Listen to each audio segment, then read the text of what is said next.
What is up, guys? It's Kyle with Never Hedge, and we're coming back at you with another PFL event, the featherweights and light heavyweights. We absolutely crushed it on our last PFL card, up 10 units with that. We didn't do as well with the UFC, except we did make some really good calls. If you're part of the email list, you know this, but I just didn't pick the right spots for the gambling. This is something I know I need to work on. For PFL, I didn't need to work on it because I didn't get just about anything wrong. Hopefully, it goes like that again this week. We have a great card, a lot of former UFC guys out here, so we know a little bit about these guys already.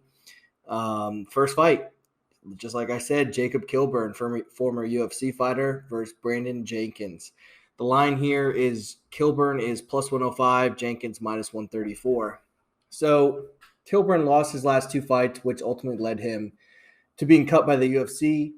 The two losses were to decent comp, Austin Lingo, who we had a bet on this week, and Billy Q. Kilburn got destroyed by Billy Q. He was absolutely dominated on the mat. Against Lingo, he showed a rock-solid chin like we knew he had, ate some really hard punches, threw some of his own. He had some really good takedowns and really good takedown attempts. I was impressed on how he was able to get to Austin Lingo's hips consistently. He did not always get the takedown, but Lingo is a pretty strong guy. So, yeah, you could blame him for not finishing a takedown when he got in on the guy's hips, but still, good comp in Lingo. And he's still very young, only 26 years old. Brandon Jenkins, he'll have a height advantage here. He's 6 feet tall versus Kilburn, who's only 5'9". Jenkins won his last fight. He's 2-2 in his last four, with one of his losses coming by a crazy flying knee. His last fight was against Aaron Mitchell, and it was at 165 pounds, so 10 pounds heavier than the 155-pound limit. It was a main event spot. It did go 5 rounds. He showed good athleticism. He throws straight punches, and he's got good cardio. This fight did not touch the mat at all until the final 15 seconds, which we saw Mitchell get a takedown off Jenkins, and Jenkins threw a sloppy spinning technique, and he got his back taken actually in the final 15 seconds. Interesting little fact about Jenkins is his dad back in the day fought Tank Abbott. So his dad had him training MMA super young. He actually had 30 MMA fights prior to turning pro, 30 amateur fights. So he does have experience. This is a hard one to call. Standing, I give the slight edge to Jenkins. He's creative striker, but Kilburn's never been knocked out. Jenkins does have the tendency to get over aggressive, and we've seen Kilburn be able to counter. I'll give the wrestling edge to Kilburn. I think that's where he'll have to mix things up against a guy like Jenkins. And I think Kilburn's fought the tougher comp, and he's the tougher of the two guys. And I think he gets the win here. It is basically a pick'em, and that's for a reason. Next fight is not a pick'em. And we have Alejandro Flores minus 345 versus Carl Deaton plus 260. Flores is a Mexican-born fighter, but he's now fighting out of Chicago. That is because of Yair Rodriguez. He's a mentor for Flores, and it shows. Flores throws a lot of elbows, just like Yair does. He uses that reach and throws a nice elbow over the top. Flores is pretty well polished on the feet. He lost to Rafael Alves via guillotine. Rafael Alves is a fucking monster. That was on the Contender Series, Dana White Contender Series. Since that fight, Flores won his last two, and his last one being he won by TKO just over a minute. He's a creative striker, just like Yair, and I could definitely see him in the UFC someday. Deaton, on the other hand, he lost his last fight to Jonas Flock, who we were not high on last week, paid off. And we saw him get out wrestled. I don't know if Flores is going to be wrestling, but he probably could get Deaton to the ground. Deaton did start as a high school wrestler, but he doesn't use his wrestling.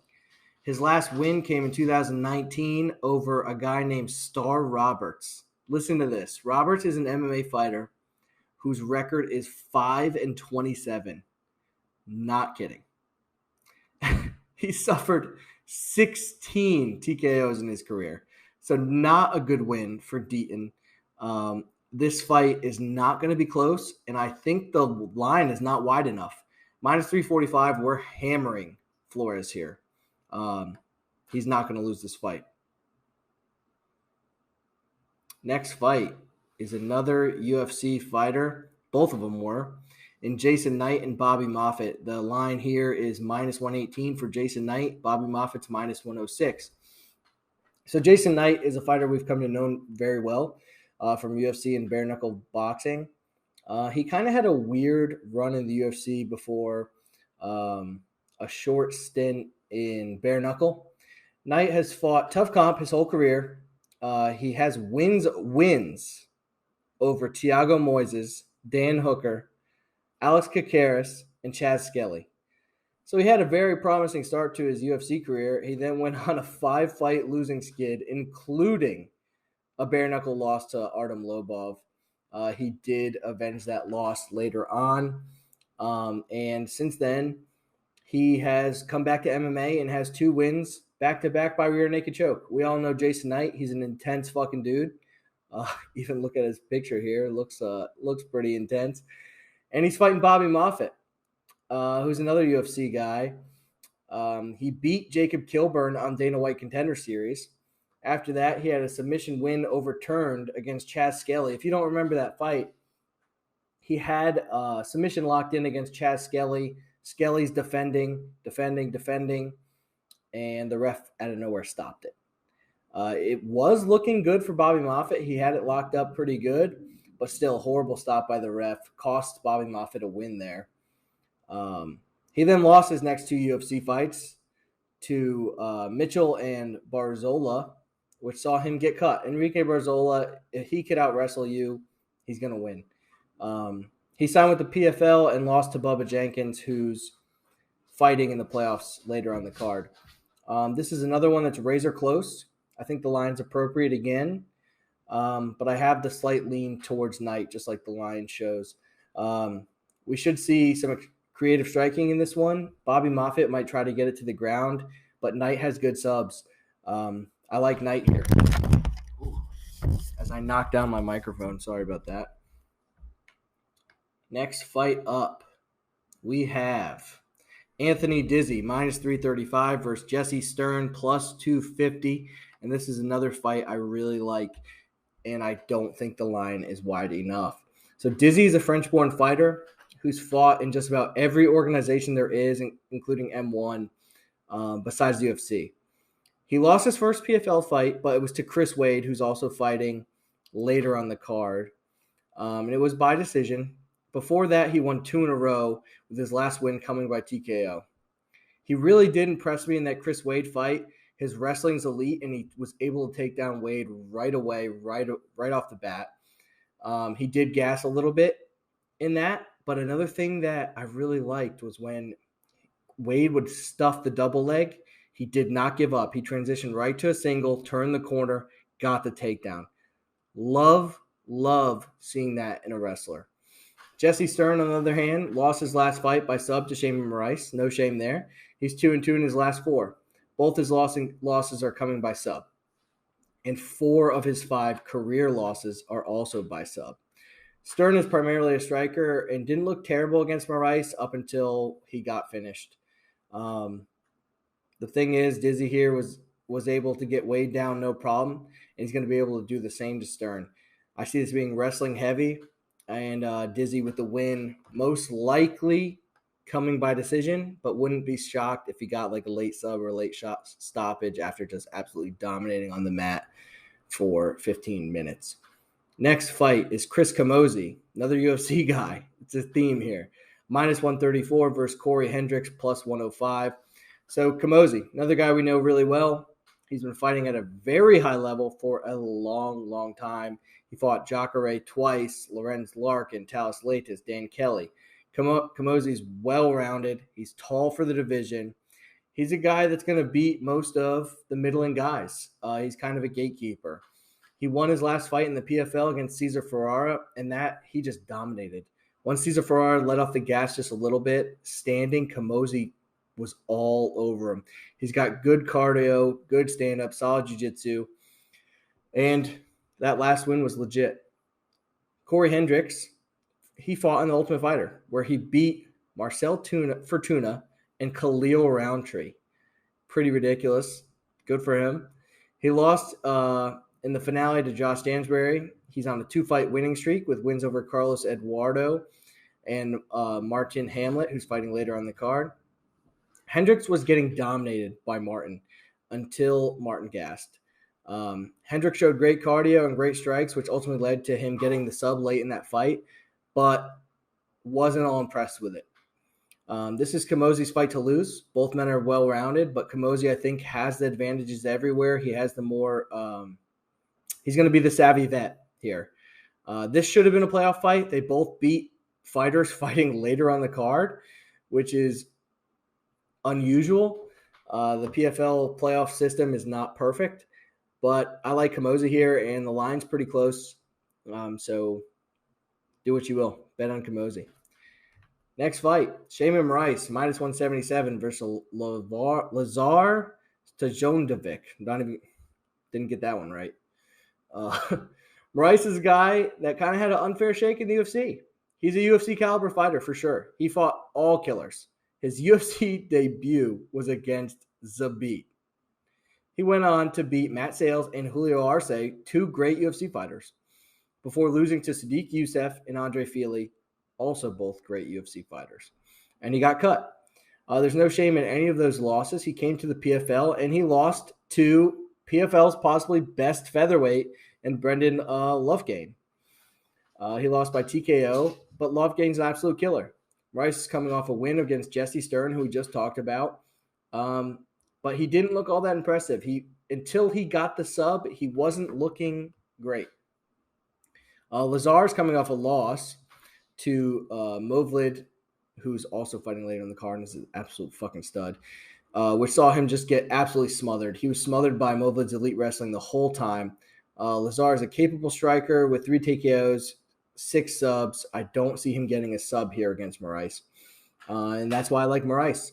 He's fought tougher comp, has better wins, and should be better everywhere. Moraes, when he gets in trouble against wrestlers or a guy who hit really hard. And Lazar hits decently hard, but Moraes hits harder. I see him getting the win and possibly getting the finish here. I like Moraes, and I like him at minus 177. Next up, we got Cezar Ferreira, plus 125 versus Marthin Hamlet. So Ferreira, he's fucking jacked. And when you're jacked like that, it comes with cardio issues, and we saw it against Camozzi. He's been fighting forever, has a long UFC career, fighting the top of the division. He has wins over guys like Thiago Santos, Anthony Smith, Jack Hermanson, Nate Marquardt, and Carl Roberson. He's got great chokes. He finds people's necks, and he's got power to knock anyone out. He's 1-3 in his last 4, but listen to his losses are against Camozzi, Ian Heinisch, and Marvin Vettori. Not a bad lineup. Hamlet, he's basically just an elite wrestler. He showed that in his last fight against Cory Hendricks before gassing out and getting subbed. He also lost in a similar fashion to Modestas Bukauskas, who is a pretty good striker, and if you're gassed, he'll knock you out. He's got heavy hands and great wrestling. He's meat and potatoes kind of guy. I like Hamlet's wrestling, but I think Ferreira is too good everywhere to lose to a guy so one-dimensional. I think he might even catch the neck here and get the sub. Pick is Ferreira. And that takes us to our second semifinal fight, which is Shoeface, a guy that has cost us some money in the past. I bet him big against Brad Tavares, thinking that he would have the wrestling advantage, and he sure didn't. He had a good UFC career. He beat Marvin Vettori back a long time ago. He would never beat him today. And he beat Tim Boetsch. He won his first PFL fight by sub against Tom Lawler, which he looked very good in doing, but Tom Lawler had been retired. He's fighting a guy in Emiliano Sordi, who's on a 6-fight winning streak with wins over Camozzi and Atav Bazagit. Sordi, he's the PFL light heavyweight champ, and he's really good. After Shoeface cost me so much money, I cannot bet on him. His wrestling is not as good as I initially thought. I was not impressed by it, and I believe his best days are behind him. Sordi hits hard. He's more athletic than Shoeface, and I think he puts Shoeface away here. Shoeface's only shot is wrestling, and Sordi's too smart and too good to let a guy like Shoeface beat him. Not all the UFC guys are going to win in the PFL, and a lot of money is going to come in on these guys. I got Sordi all day. That brings us to a featherweight semifinal fight. In Chris Wade, who's plus 145 versus Bubba Jenkins, minus 186. So Wade has won his last two. And then before that, he lost to Loik, who we were very high on. He was able to turn the tides against the wrestling onslaught of Dizy, who we're high on for this card. And he knocked out Arman Osmanov. Wade also has a decision loss to Islam Makhachev back in the day. But if you watch that, it showed him constantly scrambling for bottom. He never gave up, even though Islam was a fucking wet blanket on him the whole fight. And I was impressed by it.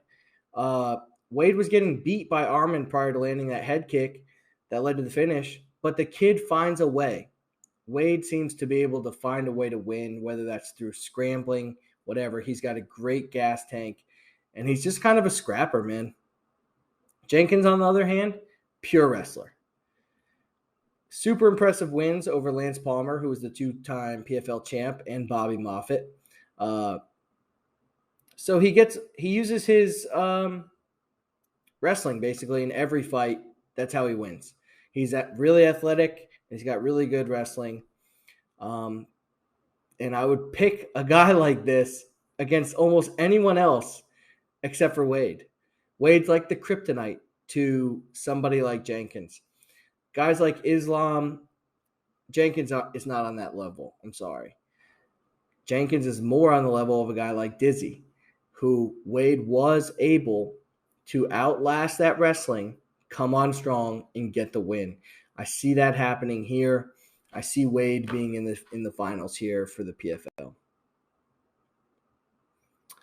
Our other fight is Loughnane, who we talked about earlier, at plus 150 versus Movlid Khaybulaev, minus 182. He's a Dagestan guy. Loughnane hasn't lost since 2017. He beat Bill Algeo on the Contender Series, but somehow didn't get a contract. He looked excellent against Sheymon Moraes, and he beat Tyler Diamond in a fucking war. I hope you guys should go watch that fight right now. It was an excellent fight, and both men showed heart, both men showed cardio, and both men showed just overall great MMA games. I loved seeing Loughnane get pushed to the limit like that. It showed he's willing to fight through just about anything, and I like betting on guys that will fight for your money. Movlid, on the other hand, he's undefeated with wins over guys like Herbert Burns, Lance Palmer, and Lazar. He did lose, though. I know he's undefeated, but it got overturned to Daniel Pineda. Pineda landed a hard leg kick, finished it off with punches, but tested positive for steroids and high testosterone in that fight. In Movlid's defense, he was never completely out and was going for a takedown when that fight got stopped, but it just really wasn't looking good. Loughnane is pissed that he's the underdog here. I get why he's upset, but I also get why he's the dog. Movlid's an absolute beast, one of these Russian killers, and I see him getting the win here. Movlid's the pick all day long. I'll have our official picks out in the email tomorrow. I'll have those out to you guys so we can lock in some bets, lock in some parlays, and win some fucking money. Let's go. Like and subscribe, please, guys.